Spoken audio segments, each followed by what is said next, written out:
Hello everyone, मेरा नाम राज गुप्ता है और आज इस वीडियो के थ्रू जो टेक्निकली मेरी फर्स्ट स्ट्रैटेजी वीडियो होगी जिसमें मैं अपने रिसोर्सेज शेयर करूंगा, अपनी स्ट्रैटेजी शेयर करूंगा। और मैं ऐसा क्यों कर रहा हूं? क्योंकि आज तक बाय गॉड्स ग्रेस मैंने जितने भी डिफेंस एग्जाम दिए हैं सबको क्लियर किया है। तो कुछ पॉइंट्स हैं जो मैंने नोटिस किए हैं कि अगर आप ये चीज़ें सही करोगे तो आपको कभी भी किसी भी एग्जाम में दिक्कत नहीं आएगी, not only in defence exams. तो सबसे पहला पॉइंट जो मुझे लगता है कि करना चाहिए सबको नोटिस, वो ये है कि एग्ज़ाम स्ट्रक्चर को समझना चाहिए स्लैश सिलेबस को। एग्ज़ाम स्ट्रक्चर से मेरा मतलब ये है कि मान लो CDS की अगर मैं बात करूँ तो आपको पता है कि 3 सेक्शंस आने वाले हैं, मैथ्स, इंग्लिश एंड GS। तो तीनों के बारे में समझो, सिलेबस को पढ़ो। किस तरीके से मैं ये कह रहा हूँ, फॉर एग्जाम्पल अगर GS की मैं पर्टिकुलरली बात करूँ, अगर हिस्ट्री वाले सेक्शन में आए तो हमें पता है कि यार 1857 के बाद से ज़्यादा क्वेश्चन पूछे जा रहे हैं। या फिर हम बात कर लें थोड़ा सा मेडिवल में घुस जाओ, और आजकल तो आर्ट्स एंड कल्चर से पूछा जा रहा है, बट एंशिएंट से नहीं पूछा जा रहा है। और जो भी पूछा जा रहा है वो कुछ इतना वाइड, मतलब इतना अलग पूछा जा रहा है जिसके आंसर आप दे नहीं सकते। तो don't waste your time there, क्योंकि इनपुट आउटपुट रेशियो कम है। आप वहाँ पे ज़्यादा टाइम दो जहाँ पे आपको रेशियो ज़्यादा मिल रहा है। फॉर एग्जाम्पल ज्योग्राफी में 22 क्वेश्चन आए थे पिछली बार CDS में, CDS 1 2024 की अगर मैं बात करूँ तो, which is your 17-18% of GS paper, जो कि बहुत ज़्यादा है। मैं अगर बात करूँ तो अगर इसमें एनवायरनमेंट भी जोड़ दूँ तो और ज़्यादा हो जाएगा। तो समझो कि क्या सिलेबस कह रहा है या क्या स्ट्रक्चर जो है एग्ज़ाम का बताना चाह रहा है। सेकेंड पॉइंट अगर मैं बात करूँ तो कोर सब्जेक्ट्स पे आपको ध्यान देना है। Core subjects in the sense कि इंग्लिश है, मान लो इंग्लिश में कोर सब्जेक्ट तो क्या, ये इंग्लिश खुद ही एक कोर सब्जेक्ट है जिसकी अलग से वीडियो आ रखी है हमारे चैनल पे कैसे इंप्रूव करनी है। अगर मैं बात करूं GS की, GS में कोर सब्जेक्ट्स कौन कौन से हो सकते हैं? 5 सब्जेक्ट हैं जो नाम बता देता हूं मैं। पॉलिटी, ज्योग्राफी, इकोनॉमिक्स, साइंस में बायो, मैं कह रहा हूं साइंस में बायो कह रहा हूं मैं, और लास्ट इज एनवायरनमेंट। तो ये 5 सब्जेक्ट्स ऐसे हैं जो आपको ज़्यादा स्कोर करने में हेल्प करेंगे। और जितने भी सब्जेक्ट हैं छोड़ दो। करंट अफेयर्स मैं नहीं कह रहा कि फोकस करो, एंड में पढ़ लो करंट अफेयर एक बार, क्योंकि आपको नहीं पता कि कौन से करंट अफेयर्स आने वाले हैं। करंट अफेयर्स पे आधे घंटे से ज़्यादा टाइम नहीं देना है, और आधे घंटे में भी हमें फ्रूटफुल, जिसका ऑप्टिमाइजेशन ज़्यादा हो, वो चीज़ें पढ़नी है, सारी चीज़ें नहीं पढ़नी है। तो सेकंड पॉइंट क्लियर हो गया कि अपने कोर सब्जेक्ट्स पे ध्यान दो। थर्ड चीज़ रिसोर्सेज के बारे में बता देता हूँ मैं। पॉलिटी का सबसे बेस्ट रिसोर्स है क्लास 11th की NCERT, which is Indian constitution at work. Second polity की बुक जो मैं रेफ़र करूँगा वो है ये, politics in India since independence. इसके अलावा अगर कोई सोर्स आपको रेफ़र करना है तो आप कर सकते हो the constitution of India itself. इसके अलावा I don't refer you any other resource. कोई ज़रूरत नहीं है किसी और रिसोर्स को पढ़ने की। बस एक चीज़ मैं बताता हूँ, मैं नोट्स का लिंक दे दूँगा डिस्क्रिप्शन में, आप उस चीज़ को कर लेना बस। इसके अलावा आपको कोई भी रिसोर्स रेफ़र करने की ज़रूरत नहीं है। सेकेंड आते हैं हम ज्योग्राफी के रिसोर्सेज पे। ज्योग्राफी का सबसे पहला रिसोर्स जो मुझे बहुत प्यारा लगता है personally, which is fundamentals of physical geography. इसी की एक छोटी बहन है इंडियन एनवायरनमेंट, जो कि इंडिया की ज्योग्राफी है। ज्योग्राफी के लिए टेंशन मत लेना, मैंने ऑलरेडी सीरीज़ चालू कर दी है, कंप्लीट ज्योग्राफी सीरीज़, जिसके शायद 5 पार्ट आ चुके हैं, जिसमें एस्ट्रोनॉमी कंप्लीट है, जियोमॉर्फोलॉजी कंप्लीट हो चुकी है, क्लाइमेटोलॉजी आने वाली है, एक पार्ट आ चुका है, second is on the way, and PYQs भी डिस्कस कर रहे हैं हम, ताकि आपको पता चले कि जो भी चीज़ें हो रही हैं वो आपके मतलब की हैं।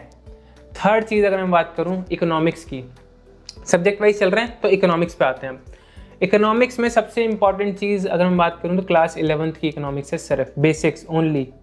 कुछ लेना देना नहीं है आपको एडवांस मैथ से कि भैया हमें 12th की पढ़नी, नहीं, कोई ज़रूरत नहीं है आपको। सिर्फ बेसिक्स पढ़ने हैं कि नेशनल इनकम अकाउंटिंग क्या होती है, रेशियोज़ क्या होते हैं, ठीक है, GDP और GVA, इन सब में फ़र्क क्या है, ठीक है। या 4 तरह की हम GDP नापते हैं, GDP, GNP, NNP, NDP, क्या है ये सारी चीज़ें, बस इतना समझना है आपको। ज़्यादा एक्सटर्नल सेक्टर पढ़ लेना एक बार बस, जैसे बैलेंस ऑफ पेमेंट वगैरह वगैरह, ये सारी चीज़ें पढ़नी है। इसके अलावा कुछ नहीं पढ़ना है इकोनॉमिक्स में, कोई मतलब का नहीं है, ठीक है।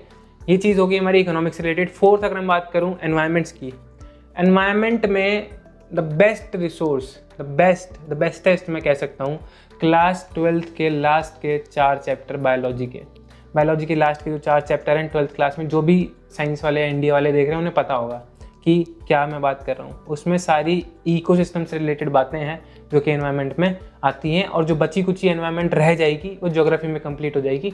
No need to worry at all, clear है एनवायरनमेंट भी। हिस्ट्री की अगर मैं बात करूं तो यार आजकल तो मेरा भरोसा उठ गया हिस्ट्री से कि हिस्ट्री पढ़ के भी उसमें स्कोर नहीं आ पाता है। रीज़न क्योंकि जो यूपीएससी है वो बहुत डीप चला गया अब हिस्ट्री में ना। पहले ऊपर ऊपर से पूछते थे, अब बहुत अंदर चले गए हैं, आर्ट्स एंड कल्चर वगैरह से बहुत डीप में से क्वेश्चन आ रहा है। तो जो भी रिसोर्स आपको लेना है ले सकते हो, बट मैं एक ही सलाह दूंगा कि ज़्यादा टाइम वेस्ट मत करना, पर्टिकुलरली ऑन हिस्ट्री। कोई दोष नहीं है हिस्ट्री का इसमें, क्योंकि क्या है ना कि एग्ज़ाम का पैटर्न ऐसा हो रहा है।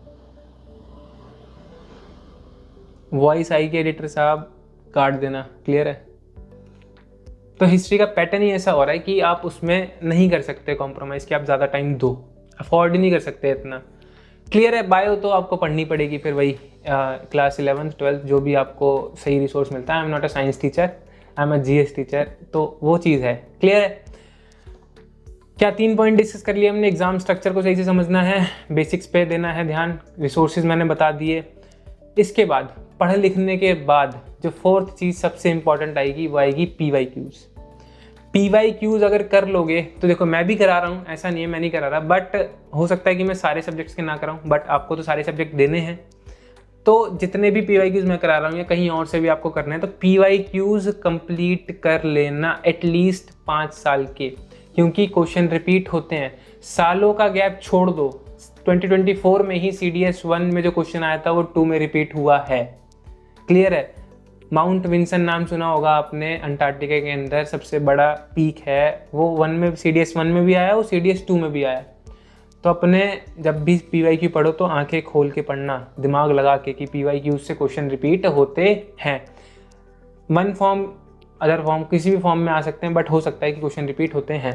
ये चीज़ क्लियर हो गई, एग्जाम्पल बता दिया मैंने आपको। CDS से CAPF में हो सकता है, कोई बड़ी बात नहीं है, तो लेकिन रिपीट होते हैं। मैं बस इतना कह रहा हूँ कि UPSC ही है जो कंडक्ट करा रही है एग्ज़ाम, कहाँ से लाएंगे इतने क्वेश्चन नए नए बना के, तो रिपीट ही कर देते हैं लैंग्वेज चेंज करके, क्लियर है। Next and the last important thing, जो 5वीं चीज़ है, बहुत इंपॉर्टेंट है आपके पेपर पर्सपेक्टिव से, वो है कि आपको रिवीजन करना है और मॉक टेस्ट देने हैं। देखो ये बात बिल्कुल सही है, the more you practice in the field the less you bleed in the battle field. जितना ज़्यादा प्रैक्टिस कर लोगे आप, जितना ज़्यादा टाइम लगा के क्वेश्चंस कर लोगे, उतना ही आपको फ़ायदा होगा जब आप एग्ज़ाम में बैठे होगे। मैंने देखा है लोगों को पेन भी सही से नहीं चलता उनका जब वो एग्ज़ाम में बैठते हैं। तो प्लीज़ मॉक टेस्ट जब दो, टाइम बाउंडेशन में देना, और फुल मॉक टेस्ट भी देने हैं। ऐसा नहीं कि सेक्शनल दो, बट पेपर में जाने से पहले कम से कम आपके 5 से 6 या 7 भी हो सकते हैं मॉक टेस्ट देने हैं फुल। GS की बात कर रहा हूँ मैं, इंग्लिश के आप 3-4 भी दोगे तो आई एम वेरी सेटिस्फाइड कि उतना चलता है, बट GS आपको करनी पड़ेगी to score good marks in your CDS attempt.